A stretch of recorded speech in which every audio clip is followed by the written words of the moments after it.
So what we're gonna do is we're gonna replace our bucket waterers for our rabbits with a connection directly to a hose here, a non-toxic hose that is connected to our house supply.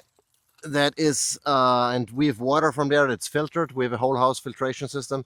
And the reason why we do this is, I mean, there are pros and cons to using a bucket for watering the rabbits. Number one is you can see how much they drink, and that's an important indication of their health. You know, if they're not drinking, they might be sick. The other advantage is obviously if one fails, you know, all of the other hutches are not affected. So it's not a single point of failure. That's also a good thing. The downside with the bucket is you have to refill it all the time. You know, there's algae growing in there, especially if it's exposed to the sun. And, you know, the kids have to refill it and they're not super tall and the bucket is heavy. So, you know, I have to jump in and, you know, it means my time. And so what we're doing here now is we are going to unhook one of the hoses here, this guy.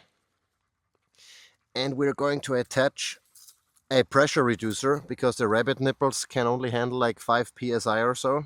And that is more than what's coming out of our pipe here, obviously, of our hose. And so we're attaching this guy, screw it in, and I probably have to get a screwdriver then to adjust the pressure.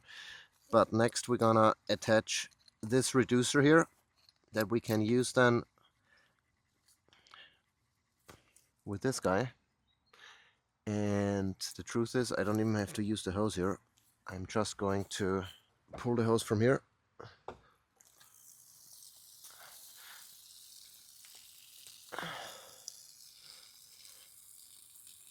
Plug this guy in here.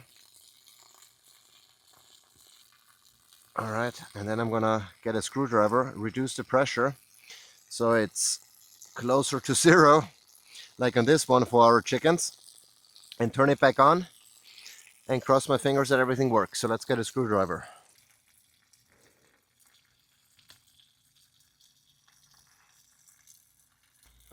Okay, got the pressure out here.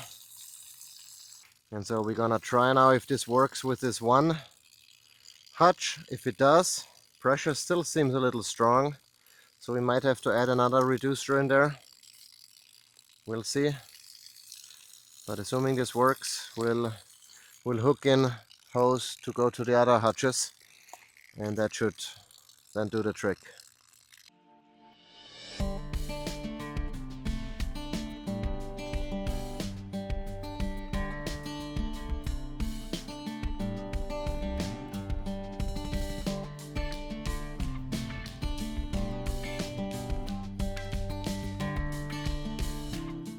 So we'll see how that works. The pressure is still a little more than I want it to be, like about 10 psi or so.